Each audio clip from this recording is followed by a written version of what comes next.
Welcome to my home. Today I want to show you the very unique and special home that I have been having for the last 2 years. So the very first thing and the most amazing thing, the heart of this van, this is the wood stove, the cooking wood stove, which I absolutely love, which makes this home so cozy like it is. This wonderful stove has become my absolute best friend. I use it actually in Germany about 10 months of the year, only in the very hottest month, like August, maybe July sometimes. I don't use it because it's too hot. But even in the beginning of summer and the beginning of fall, the evenings get so cold that it's nice to make a fire, and the van cools down pretty easily, even though it's insulated. Still, it's not insulated that well, so it cools down very fast, and then to make a nice fire, to look into it for hours in the evening, such a therapeutic way of calming down, almost like a meditation, and then making yourself a nice cup of tea. Or I can cook some very nice meals up here. Here is the hottest place, here is the second hottest place, and here the third. So I cannot control the heat like this. I have to just move my pots along the surface here to get different temperatures. And then if I want to bake something, I can also bake something here, which is amazing. Yeah, even has a temperature gauge here, and yeah, in here we have all the ashes which I use to fertilize some plants, and down here we have all the nice firewood. It's the best to have a stove in the van. I would never ever go back to anything else, and I didn't even start with a diesel heater. Diesel heaters, they just make this warm airflow, which is convection heat, which is not very healthy and nice for us. But this one, it makes mainly radiation heat, like the sun, which when you're sitting in front of this, it makes this very nice feeling, like laying in the sun. I can use wood, which I can find almost everywhere dry and use. And sometimes I get on construction sites some wood for free, and diesel I would have to buy for very expensive. And also the diesel heaters, they take a lot of electricity while using it, which in the winter time you don't have that much electricity left over usually when you're off grid, living only with a solar panel. So really, really great to have a stove that you can cook on, that you can heat your home with, your van with, and bake, and you don't need any electricity. Sometimes I switch off all the lights and just let the fire flicker here, and this is my TV kind of. Yeah, you can tell I'm really in love with this baby. And the chimney is very nice too. So this is a stainless steel insulated chimney, which helps me a lot with keeping the fire safe distances to the wood. And back here I have everywhere sometimes double heat shield metal, which helps me to just make this very, very, very fire safe. And then up here I have all these very nice hooks where I can hang towels and wet stuff, which dries really, really fast over the stove here, which is such a great thing to have. And then on the other side of the stove, there's the rest of the kitchen with a nice wooden sink that I made out of just wood and some clear varnish to make it waterproof, which was an experiment, but now it lasted for 2 years, using it every day. It's still waterproof, I'm amazed, and it kind of looks beautiful. And I have a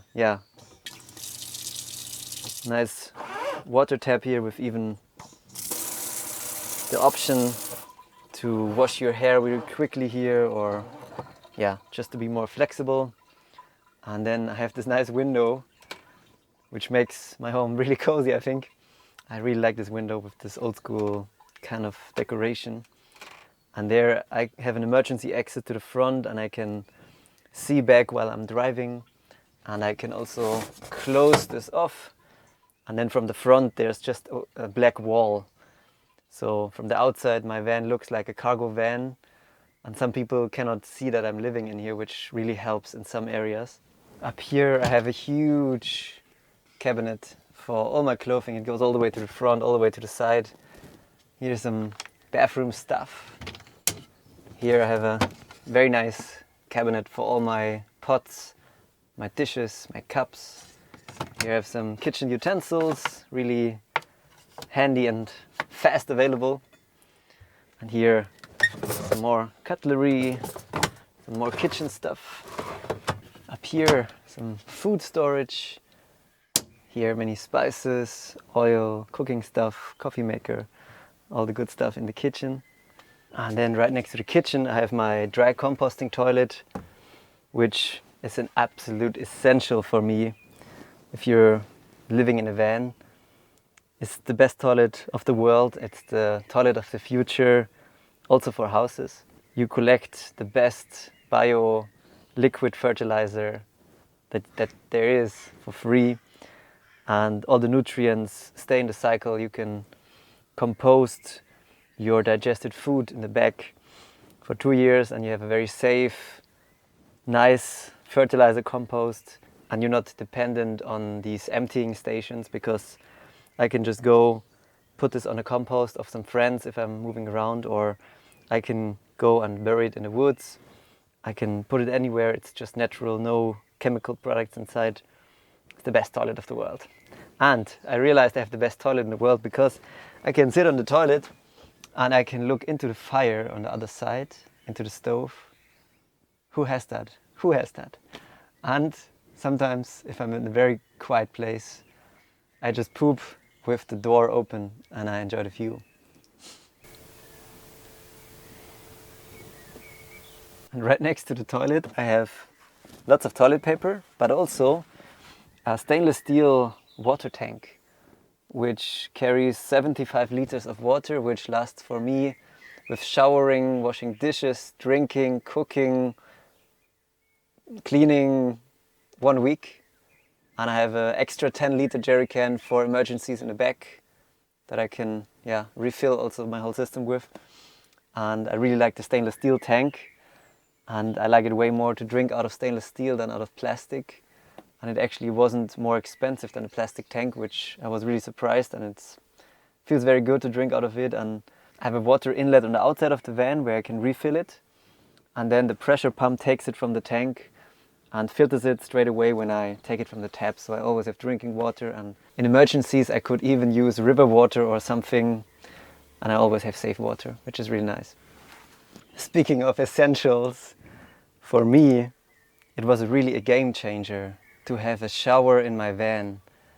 This really, once I had this, it really started to feel like home to me here, because in the beginning I didn't build it in, and before that I was always washing myself most of the time, like by hand.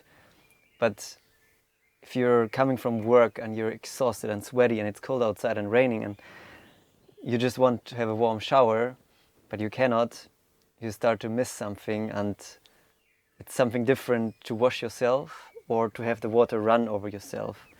The running water over yourself, it kind of cleans you, kind of in a spiritual way also. So I built this endless shower where I can shower with 4 liters of water as long as I want, and I warm up the water on the fire stove. And yeah, it's mobile, I can build it away, it doesn't take any space.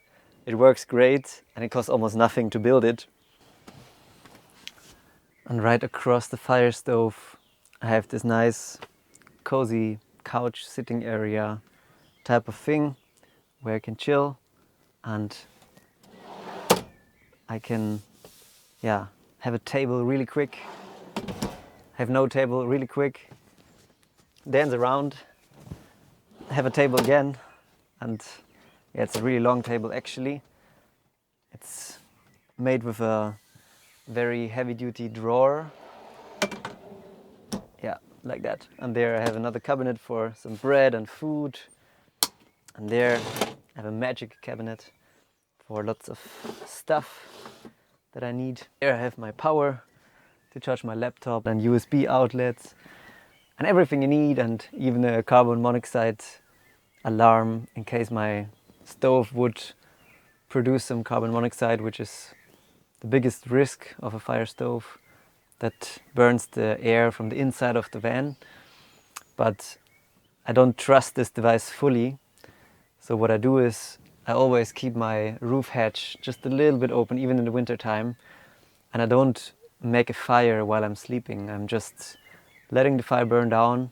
I go to sleep and that's it. And like that you're safe. Up here is my cozy bed. The best. This is a very, very special mattress. It's kind of like a futon mattress, but it's self-made. I made it out of, there are these sheep wool insulation mats that are made out of pure sheep wool, and I sewed them together, and then I put some woolen blankets on top, and then like a mattress cover, and now a linen, and it's amazing. It smells so good. Like sheep wool, it's completely natural. No foam, no plastic, no nothing. And the best thing is that the sheep wool can actually absorb some moisture out of the room and then give it back later. Which if you're living in a metal box, moisture is, especially in the winter time, a problem. So this mattress is like a huge buffer that can help me to buffer the moisture, also the wooden cladding. But the sheep wool can even absorb some toxins out of the air and then like that clean the air, which is amazing. And yeah, the bed is 180 by 140, which is for me completely enough. And then my guitar is always nice and ready here on the wall. And then my rain jackets, and my books. I have to say I feel so at home here, so at home. It's so beautiful, and this roof hatch here is right above me, so I can see the stars at night and see it all. And one cool thing is also that I can just climb through the window on the roof.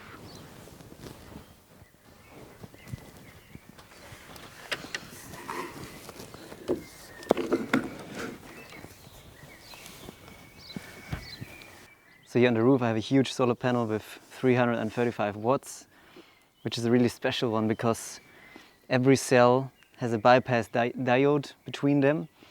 So if I have shade just on one cell, all the other cells will still produce. And if I have shade on half of the cells, all the other cells will still produce, which is for a campus so good. Because so many times we are standing somewhere where there's a little bit of shade, like right now. The roof hatch makes a little bit of shade and the solar panel has still full power on all the other cells. And here I have the beautiful stainless steel chimney coming out. And now here under my bed I have so much space. This is basically my garage, my workspace, my workshop, bicycle storage, lots of tools that I need for my passion of natural building, which I will definitely tell you some more about in the future, about straw bale building, clay plastering, stuff like that. Really amazing stuff. This is also my favorite room of the house, I have to say.